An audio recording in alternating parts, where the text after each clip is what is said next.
अल्लाह के ऊपर। मौलाना अरशद मदनी हफिज़हुल्लाह दामत बरकातुहुम, उन्होंने अपनी स्पीच में एक बात कही कि ओम वो है जो हवा की शक्ल में है, जो हर जगह पर है, उसी को हम अल्लाह मानते हैं। यानी उनका कहने का मतलब यह था कि जो हर जगह पर है वो अल्लाह है और उसी को हमारे हिंदू भाई ओम बोलते हैं। ओम अल्लाह कैसे हो सकता है, इस बात पर लोगों को बहुत एतराज हो गया। कुछ लोगों को समझ में आया, कुछ लोगों को समझ में नहीं आया। लेकिन ओम अल्लाह कैसे है हम समझाते हैं आपको। हमारा अकीदा है कि अल्लाह एक है। ओम 3 वर्ड से मिलकर बना, 3 लफ्ज से। मेरे हिंदू भाई अगर आपको पता ना हो तो आप याद कीजिएगा। ओम 3 लफ्ज से मिलकर बना, आकार, मकार, सकार। ओम, आकार, मकार, सकार। इसी ओम का, बल्कि यूं कहिए कि विष्णु, ब्रह्मा और शिव जी को समेटकर ओम बनाया गया। विष्णु, ब्रह्मा, शिव का शॉर्ट नाम ओम। बहुत से लोग बोलते हैं कि ओम एक ऐसा वर्ड है गूंगा भी बोल सकता है, और ओम एक ऐसा वर्ड है कि क्रिश्चियन भी बोलते हैं ओमीन, ओम से ओमीन बोलते हैं, और इस्लाम में भी डाल देते हैं कि मुसलमान भी सूरह फातिहा पढ़ते हैं तो बाद में ओमीन बोलते हैं, यानी ओम बोलते हैं। वो एक गलत कॉन्सेप्ट है। तो ये ओम 3 नाम से मिलकर बना, विष्णु, ब्रह्मा, शिव, ओम। तो अल्लाह के मुकाबले में कैसे हुआ? अब देखिए, ब्रह्मा, ब्रह्मा भी ओम में है। तो ब्रह्मा का मतलब क्या है? ब्रह्मा का मतलब अदम से चीज को वजूद में लाना। कोई चीज नहीं थी, उसको पैदा करने की जिम्मेदारी ब्रह्मा की होती है। ब्रह्मा की, ब्रह्मा जो विष्णु के नाभि से पैदा हुए, वो ब्रह्मा जो पूरी दुनिया का क्रिएटर है। दुनिया में जितनी भी चीजें, उन तमाम चीजों को पैदा करने वाली जात ब्रह्मा। और इसी ब्रह्मा का अरबी में ट्रांसलेशन कीजिए। If you translate Brahma into Arabic language, exact the word will be in Arabic language अल खालिक। ब्रह्मा मीन्स पैदा करने वाली जात। अरबी में अल खालिक, इसमें फाइल, पैदा करने वाली जात। जो ब्रह्मा का मतलब वही अल खालिक का मतलब, सेम मीनिंग देख लीजिए। और अल्लाह का ही नाम है अल खालिक। अल्लाह का एक नाम अल खालिक, अल्लाहु खालिकु कुल्ली शै। अल्लाह तबारक व तआला ने कायनात के तमाम चीजों को पैदा किया और पैदा करने वाला है। अल खालिक, ब्रह्मा, दोनों को अलग कीजिए। दूसरा नाम क्या है? दूसरा नाम ओम में विष्णु है, और विष्णु का मतलब पालना, पैदा करना ब्रह्मा की जिम्मेदारी, और पालना पूरे संसार को, मर्द हो, औरत हो, जानवर हो, मछली हो, दुनिया के अंदर जिसको रोजी दी जा सकती है, ऑक्सीजन दी जा सकती है, ये टोटल जिम्मेदारी किनकी है? ये टोटल जिम्मेदारी विष्णु की है, जो पालता है। पालने वाली जात का नाम संस्कृत में विष्णु। अब इसका ट्रांसलेट अरबी में कीजिए तो क्या होगा? इसका ट्रांसलेट अरबी में करेंगे तो अरबी में अल्लाह को क्या बोलते हैं? रब्बुल आलमीन। विष्णु का एग्जैक्ट मतलब अरबी में रब्बुल आलमीन। तो दोनों जहान का रब है, पालने वाला है दोनों जहान का। अब क्या मतलब हुआ? रब्बुल आलमीन का संस्कृत में नाम विष्णु, अल खालिक का संस्कृत में नाम ब्रह्मा, और अल खालिक और रब्बुल आलमीन किसका नाम? अल्लाह का।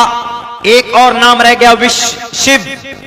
शिव जी वो परमात्मा है, वो ईश्वर है जो उमूमन दुनिया के अंदर जहां जहां भी हादसात होते हैं, भूकंप आता है, जलजला आता है, जैसे तुर्की के अंदर जलजला आया, एक्सीडेंट होता है, किसी की मौत खतरनाक तरीके से होती है, एक्सीडेंट होकर मौत होकर, सैलाब आ जाता है, आंधी तूफान अगर आ जाए, तो ये सारी चीजें ये जिम्मे में है शिव जी के। शिव, गुस्से वाली सिफत को शिव बोलते हैं। अब इसी शिव को अरबी में लेके जाएंगे तो क्या बनेगा? अल कहार। अल्लाह की ही सिफाती नाम में से एक नाम है अल क़हार। रब्बे जुल जलाल जब गुस्से में आता है, अल्लाह तबारक व तआला की सिफत क़हारियत जब जोश में आती है, तो फिर दुनिया की कोई ताकत अल्लाह तबारक व तआला के पकड़ से नहीं बचा सकती। हमारा अकीदा है कि अल्लाह एक है, अल्लाह दो नहीं है, तीन नहीं है, चार नहीं है। लौ कान फीहिमा आलिहतुन इल्लल्लाहु लफसदता। इस पूरे ब्रह्मांड में, पूरी दुनिया में एक ही अल्लाह है, दो नहीं है।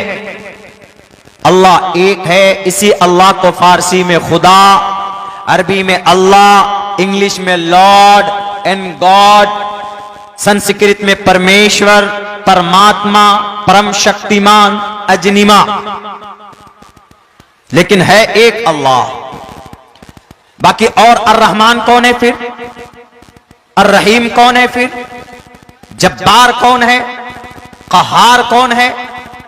रब्बुल आलमीन कौन है? अल खालिक फिर कौन है? अल्लाह एक है। ये अल्लाह तबारक व तआला के औसाफ हैं। अल्लाह ने कुरान करीम में बयान किया, वलिल्लाहिल अस्माउल हुस्ना। अल्लाह के बहुत खूबसूरत खूबसूरत नाम है, अच्छे अच्छे नाम। कुल उदुल्लाह अविदुर रहमान। अल्लाह कह के पुकारो या रहमान कह के पुकारो, दोनों का मतलब एक ही होगा। रहमान एक अल्लाह की सिफत है, रहीम अल्लाह की सिफत है, वदूद अल्लाह की सिफत है। और एक इंसान में जैसे अलग अलग सिफत हो सकती है, जैसे मैं,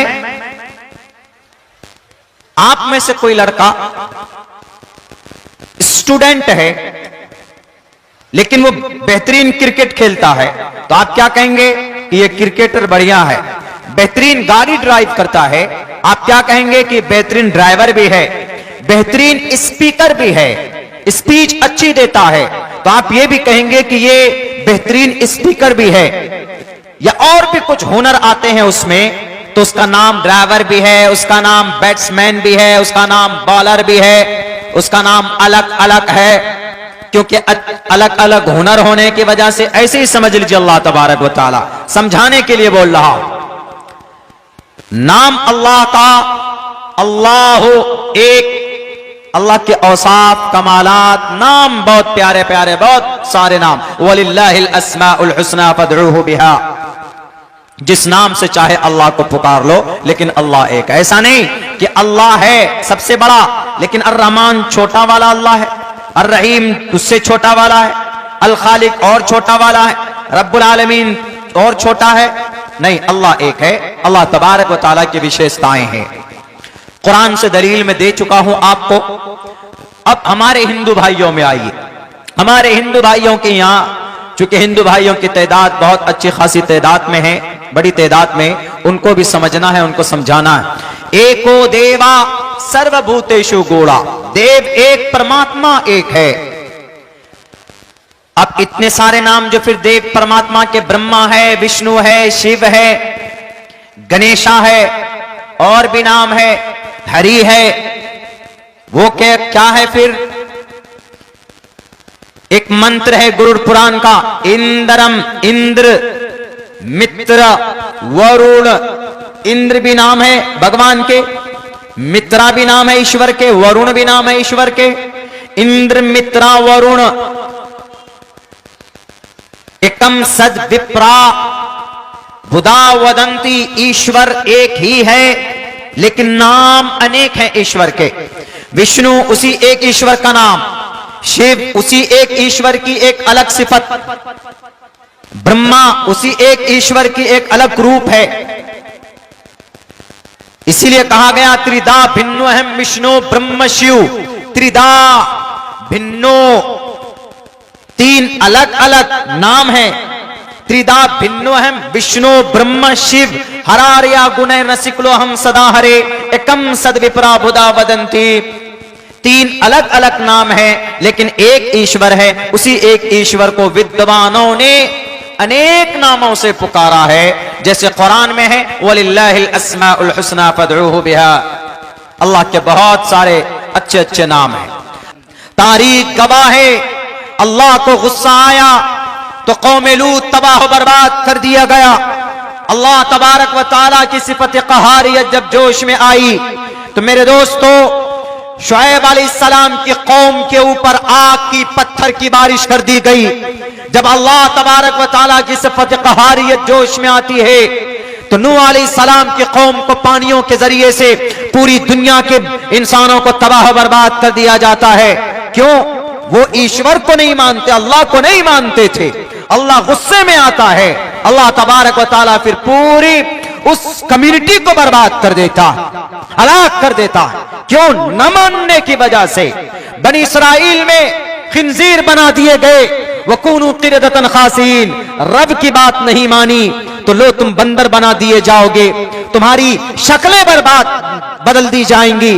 और फिर जब गुनाह ज्यादा होता है तो अल्लाह तबारक व तआला किसी न किसी शक्ल में कहीं ना कहीं कौम को, इंसान को बताने के लिए कि इंसानों तुम्हारी कोई हैसियत इस जमीन पर नहीं है, मैं ही सर्वशक्तिमान हूं, मैं ही ताकतवर हूं, मेरी बात नहीं मानोगे, मेरे नबी तुम तक बात पहुंचाते हैं, मेरे हकामात तुम तक पढ़कर सुनाते हैं, तुम्हें बताते हैं, तुम नहीं मानोगे तो तुम्हें तबाह बर्बाद कर दिया जाएगा।